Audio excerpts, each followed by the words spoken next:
ಅದ್ರ ಸ್ವಲ್ಪ ಅಲ್ಲಿಗೆ ನೋಡ್ರಿ ಎಷ್ಟು ಆಸಕ್ತಿ ಐತಿ ಬರೀ ನಾವು ಎಷ್ಟು ಆಸಕ್ತಿ ಐತಿ ಅವ್ರಿಗೆ ಹೇಳೋರಿಲ್ಲ, ಸಂಘಟನೆ ಮಾಡೋರಿಲ್ಲ. ಏನ್ ಮಾಡೋದು?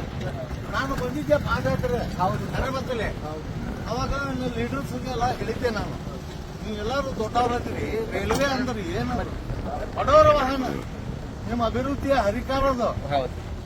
ಅದಕ್ಕೆ ದಯವಿಟ್ಟು ನಾನು ಇದು ಬ್ರಿಟಿಷರ ಕಾಲದಿಂದ ರೈಲ್ವೆ ಇದು ಮಾಡಲ್ಲ, ಟ್ರೀಟ್ಮೆಂಟ್ ಕೊಡ್ತಾರ, ಅಲ್ಲೇ ಕೊಡ್ತಲ್ಲ ಅಂದ್ರಲ್ಲ, ಅದಕ್ಕೆ ಇಲ್ಲ ಹೇಳ್ರಿ ಸರ್, ಹೇಳ್ರಿ ಬ್ರಿಟಿಷ್ ಕಾಲದಿಂದ.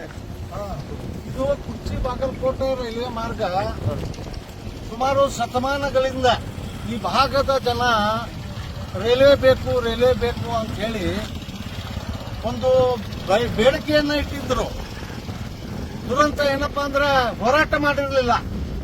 ನಾವು 2007, 8 ಮತ್ತು 9 ದೊಡ್ಡ ಪ್ರಮಾಣದೊಳಗ ಕುರ್ಚಿ ಇಟ್ಕೊಂಡು ಬಾಗಲಕೋಟೆ ನಗರ ಮಠ ಎಲ್ಲ ನಗರ ಪ್ರದೇಶದೊಳಗ ಒಂದು ಹೋರಾಟದ ಮುಖಾಂತರ ಈ ಯೋಜನೆ 2010 ಅನುಷ್ಠಾನಕ್ಕೆ ಬಂತು. 2017 ಮುಗಿಬೇಕಾಗಿತ್ತು, 17 ಆದ್ರೆ ನಮ್ಮ ಜನರಿಗೆ ಇದರ ಬಗ್ಗೆ ಅರಿವು ಇಲ್ಲ. ರೈಲ್ವೆ ಅಂದ್ರೆ ಎಷ್ಟು ಅನುಕೂಲ ಐತಿ, ರೈಲ್ವೆ ಅಂದ್ರೆ ಎಷ್ಟು ಜನರಿಗೆ ಅಭಿವೃದ್ಧಿ ಆಗತ್ತ, ಉದ್ಯೋಗ ಸೃಷ್ಟಿ ಆಗತ್ತ, ಕೈಗಾರಿಕೆ ಉದ್ಯಮಗಳ ಬೆಳವಣಿಗೆ ಆಗತ್ತ. ಎಂತ ದೊಡ್ಡ ಊರಿದು ನಮ್ಮ ಹಾರೋಗಿರಿ. ಆ ಊರಾಗ ಒಂದು ವ್ಯಾಪಾರಸ್ಥರಿಗೆ, ಉದ್ಯೋಗಗಳಿಗೆ, ರೈತರಿಗೆ ಅನುಕೂಲ ಆಗುವಂತ ಒಂದು ವ್ಯವಸ್ಥೆ ರೈಲ್ವೆ ಇಲ್ಲಿ ಬರಬೇಕಾದ್ರೆ ನೀವು ಹೋರಾಟಕ್ಕೆ ಸಿದ್ಧರಾಗಬೇಕು. ಇವತ್ತು ಬಹಳ ಸಂತೋಷ ಆಯ್ತು ನನಗೆ. ಏನಾಗ್ಲಿ ಇಲ್ಲಿ ಕೆಲಸ ನಡೆದೈತಪ್ಪ, ಸಣ್ಣ ಪ್ರಮಾಣದಾಗ ನಡೀಲಿ, ದೊಡ್ಡ ಪ್ರಮಾಣದಾಗ ನಡೀಲಿ, ಆದ್ರೆ ಕುರ್ಚಿ ಬಾಗಲಕೋಟ್ ರೈಲ್ವೆ ಮಾರ್ಗಕ್ಕೆ ಸಂಬಂಧಿಸಿದಂತೆ ಈ ಭಾಗದೊಳಗ ಕೆಲಸ ನಡೆದೈತಿ, ರೈಲ್ವೆ ಕಾಮಗಾರಿ ನಡೆದೈತಿ. ಇದೊಂದು ಸಂತೋಷದ ಸಂಗತಿ. ಈಗ ಸಣ್ಣ ಪ್ರಮಾಣದಾಗ ನಡೆದೈತಿ. ಮುಂಬರೋ ದಿನ ಒಳಗ ನೀವೆಲ್ಲರೂ ಆರೋಗಿರಿ ಅವರು, ಕುರ್ಚಿ ಅವರು, ಸುತ್ತಟ್ಟಿ ಅವರು, ಆಮೇಲೆ ತೇರದವ್ರವರು ಎಲ್ಲರೂ ನೀವು ಸೇರಿ ಒಂದು ದೊಡ್ಡ ಪ್ರಮಾಣದಾಗ ಹೋರಾಟ ನೀವು ಮಾಡಿದ್ರೆ ನಾನು ಹೇಳ್ತೀನಿ, ಇದು ಕೆಲಸ ಏನು ಸಣ್ಣ ಪ್ರಮಾಣದಾಗ ನಡೆದೈತಿ, ದೊಡ್ಡ ಪ್ರಮಾಣದಾಗ ನಡೆದು ಮುಂಬರೋ ದಿನಗಳು ಈಗ 10 ವರ್ಷ ಲೇಟ್ ಆಯ್ತು. ಏನಾಯ್ತು, 17 ಮುಗಿಬೇಕಾಗಿದ್ದು 27 ಆದ್ರೂ ಮುಗಿಲ್ಲ ಅಂದ್ರೆ 1,000 ಕೋಟಿ ರೂಪಾಯಿದಾಗ ಬಂದಿತ್ತಿದು. ಈಗ 5,000 ಕೋಟಿ ರೂಪಾಯಿ ಇದರದು ಎಸ್ಟಿಮೇಟ್ ಆಗಿದ್ದು ಹೆಚ್ಚಾಗೈತಿ.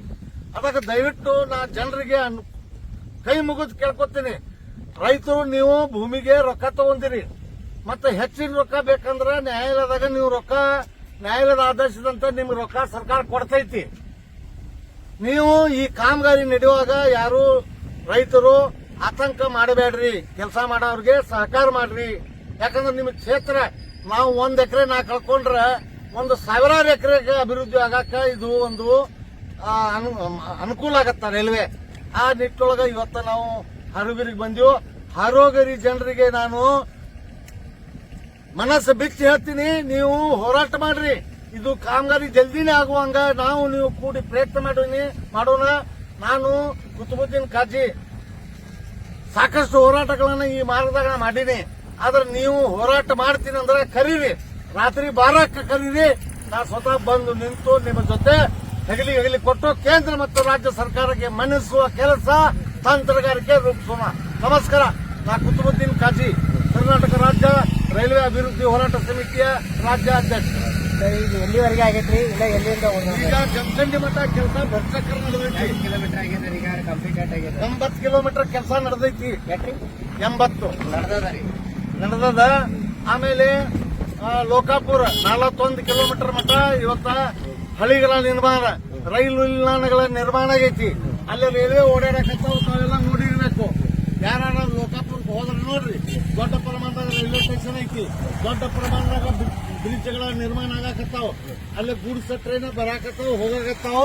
ಪ್ಯಾಸೆಂಜರ್ ರೈಲು ಅಲ್ಲಿ ಪ್ರಾರಂಭ ಮಾಡಿದಂತ ನಾನು ಸರ್ಕಾರಕ್ಕೆ ಒತ್ತಾಯನ ಮಾಡಾಕತ್ತೀನಿ, ಅದನ್ನ ಮಾಡ್ತೀನಿ. ಆದ್ರೆ ನಿಮ್ಮ ಭಾಗದೊಳಗ ಎಷ್ಟು ಕಿಲೋಮೀಟರ್ ಇದೆ ನಿಮ್ದು? ಈಗಿನ ಇನ್ನ 58 ಕಿಲೋಮೀಟರ್ ಜಮಖಂಡಿಯಿಂದ ಕುರ್ಚಿ ಮಠ. ಬರೀ 58 ಆತಂದ್ರ ಬಾಗಲಕೋಟ್ಲಿಂದ ಕುರ್ಚಿಗೆ ರೈಲ್ವೆ ಮಾರ್ಗ ಆಗತ್ತ.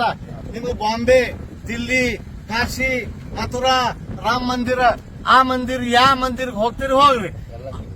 ಅದಕ್ಕೆ ದಯವಿಟ್ಟು ಹೋರಾಟದ ಮನೋಭಾವನೆಯನ್ನ ಬೆಳೆಸ್ಕೋರಿ ಅಂತ ಹೇಳಿ ನಾನು ಜನರಲ್ಲಿ ಬೇಡ್ಕೊತೀನಿ.